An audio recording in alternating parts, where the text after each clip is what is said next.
Assalamualaikum warahmatullahi wabarakatuh. Biridillah wa syafaati Rasulillah Muhammad sallallahu alaihi wasallam. Wa bi barakati Syekh wa bi barakati Imam Syafi'i wa bi barakati Ali bin Abi Thalib wa syafaati wa karamatihi wa bi nadrati Ustadi Syekhina al-kiram Rami Khairul Ma'ruf. Al-Fatihah. A'udzu billahi minasy syaithanir rajim. Bismillahirrahmanirrahim. Alhamdulillahi rabbil alamin. Ar-Rahmanir Rahim. Maliki yaumiddin. Iyyaka na'budu wa iyyaka nasta'in. Ihdinas siratal mustaqim. Siratal ladzina an'amta 'alaihim ghairil maghdubi 'alaihim waladdallin. Bismillahirrahmanirrahim. Kemarin sudah sampai Allah yastahzi'u bihim wa yamudduhum fi tughyanihim ya'mahun. Selanjutnya bismillahirrahmanirrahim. Dibaca dulu ya. Ulaikal ladzina ishtarau dhalah. Setiap huruf yang disabdu selalu ditekan. Tidak boleh tanpa tekanan, karena itulah yang membedakan antara sabdu dan bukan sabdu. Contohnya begini, ulaikal, kal masuknya kepada lam itu ditekan. Ulaikal ladzina ishtarau, itu karena dotnya ada sabdunya. Tarau dhalalata bil huda. Ini sotlam. Sotlam itu dalam pengetahuan atau dalam pembahasan wakaf itu lebih baik jalan terus daripada berhenti. Seandainya berhenti baik, tapi lebih baik jalan terus. Artinya ketika berhenti tidak perlu mengulangi. Tapi kalau lam alif, kalau berhenti mengulangi harusnya, mengulangi entah satu kalimat atau dua kalimat. Tapi kalau shotlam, seandainya berhenti pada shotlam itu tidak harus mengulangi karena dia boleh berhenti. Bahkan berhenti itu juga baik, tapi lebih baik jalan terus. Fama rabihat tijaratuhum wa ma, diulangi berkali-kali bahwa mem mati selain bertemu dengan ba dan mem selalu dibaca idgham. Lebih-lebih bila mem tersebut matinya bersamaan atau diikuti dengan wawu, makanya idghamnya idgham wajib.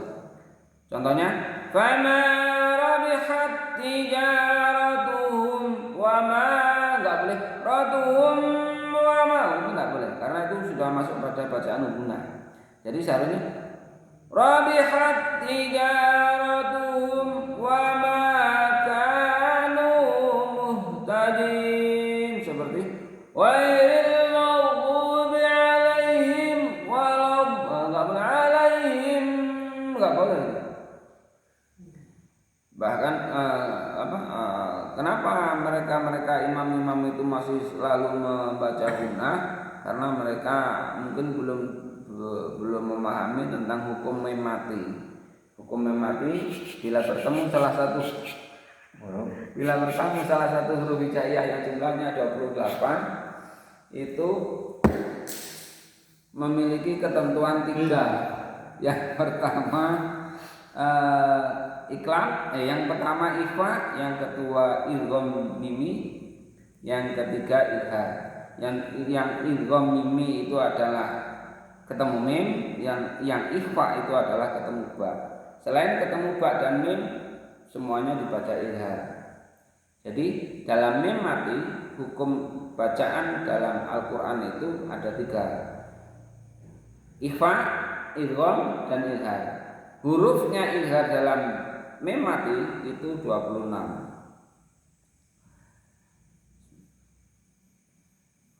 Masaluhum kamasalil ladzi istauqada nara. Ini jim. Jim itu kemarin jaiz ya. Jaiz itu berhenti baik, jalan terus juga baik. Jadi enggak ada yang lebih baik, ini sama-sama. Karena situ artinya jaiz atau jawas, yang memiliki arti bebas. Artinya kamu jalan terus juga nggak masalah, berhenti juga nggak masalah. Mana yang lebih baik? Nggak ada yang lebih baik, semuanya baik. Masalum kamasalil ladzi istauqada nara. Karena mengantisipasi supaya napasnya nanti tidak mutus di jalan, lebih baik berhenti. Falamma, setiap mim dan nun yang disabdu selalu dibaca guna. Wa gunnatun qad aujabuha abada. Wa gunnatun, dan bacalah guna. Qad aujabu, benar-benar wajib. Jadi membaca guna itu wajib.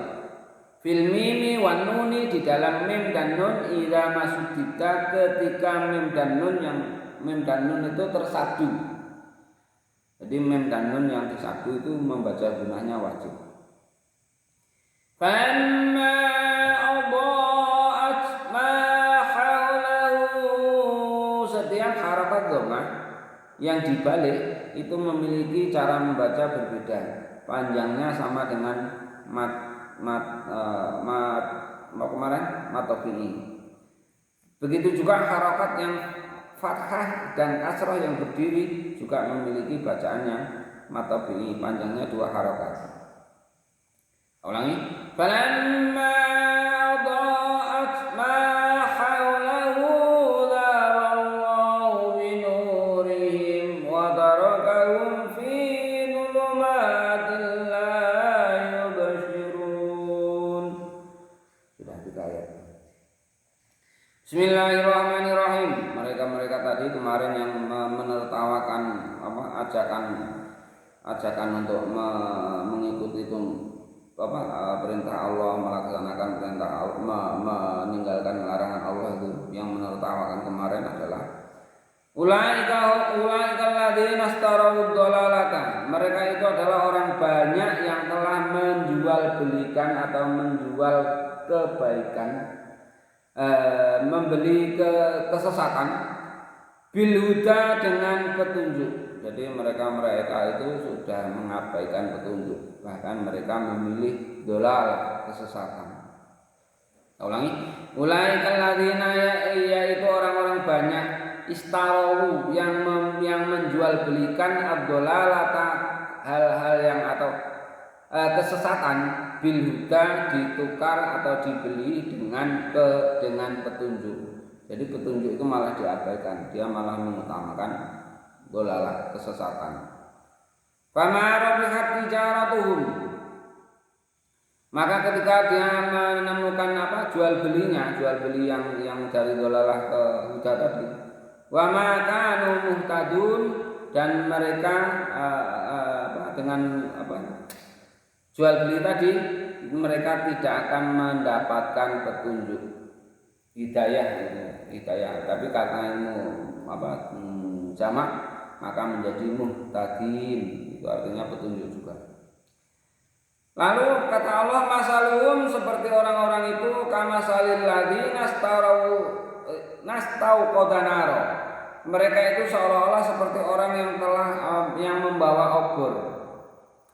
Falamma adaa'at, maka ketika obornya itu telah menyala, mahaulahu, yang menerangi kanan kirinya, zahaballahu, maka Allah mematikan binurihim, dengan cahayanya Allah, wa tarakahum, dan meninggalkan mereka fi dhulumatin, di dalam kegelapan, la yubsiruna, yang tidak akan mampu melihat apapun. Maka orang-orang itu melihat kebaikan itu ya enggak kelihatan, melihat tuntunan ajakan kebaikan enggak kelihatan mereka itu, karena diibaratkan oleh Allah mereka itu seolah-olah sekarang sedang membawa obor di dalam suasana gelap gulita, membawa obor, dan kemudian obor itu tiba-tiba dimatikan oleh Allah, gitu.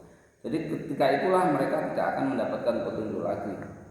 Nah, artinya bagaimana? Artinya misalnya sebenarnya mereka itu dalam keadaan dunia yang serba ada beginian, petunjuk itu dari manapun datangnya. Tapi karena mereka sudah dimatikan obornya, maka dia tidak akan mengetahui bahwa itu ada petunjuk, bahwa itu ada hidayah. Artinya seperti itu. Jadi mereka itu seolah-olah orang-orang yang dalam keadaan gelap gulita. Ada petunjuk pun mereka nggak tahu, nggak akan mengetahui nggak kalau itu adalah petunjuk.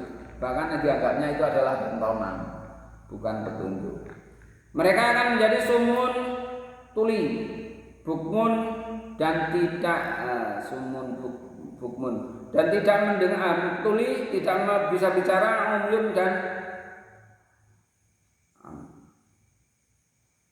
bisu. Fahum la yarji'un, mereka tidak akan mampu kembali kepada jalan yang telah ditutup oleh Allah tadi. Mereka itu seperti orang bisu. Jadi mencarinya itu dalam kegelapan yang yang gelap gulita tadi. Mereka nggak bisa saling menolong, nggak bisa saling memberi petunjuk. Kenapa? Mereka karena seperti orang bisu. Dia juga tuli, dia juga tidak mendengar, dia juga nggak bisa ngomong. Maka fahum la yarji'un, mereka itu tidak akan bisa kembali. Mudah-mudahan kita tidak termasuk dalam itu sehingga kita mampu kembali. Artinya kembali kepada jalan yang benar atau yang diridhoi Allah. Baik. Nah, kita melanjutkan tentang sholat. Syarat takbir yang kelima, yang berikutnya. Kemarin kan keempat Pak ya. Yang pertama itu tidak boleh atau tidak sah takbir itu kalau tidak berhenti berdiri tegak. Yang kedua, walaupun sudah berdiri tegak kalau belum menghadap kiblat itu tidak sah takbirnya.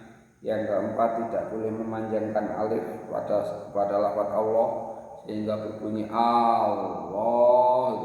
Yang keempat adalah tidak boleh membaca tidak lam jalalah pada lafaz lam Allah itu. Allah seperti itu. Terus kemudian yang kelima itu tidak boleh menambahi wawu sebelum alif. Contohnya gimana? Wallah gitu ya. Atau Pak, Allah salah Pak. Gimana? Allah. Nah, itu Allah itu berarti nambah wawu setelah alif. Itu tidak boleh. Nah, makanya menambahi wawu di sana baik itu berbunyi wallah atau Allah itu juga tidak boleh. Karena berarti ada wawunya juga. Ada wawunya itu. Berarti alif wawu mati au bunyinya kan gitu. Allah gitu ya. Allah. Terus kemudian tidak boleh selanjutnya aklisih maksudnya. Selanjutnya tidak boleh juga menambahi wawu di tengahnya. Contohnya gimana? Allahu Akbar. Nah, Hu Akbar itu berarti menambahi wawu yang berharokat.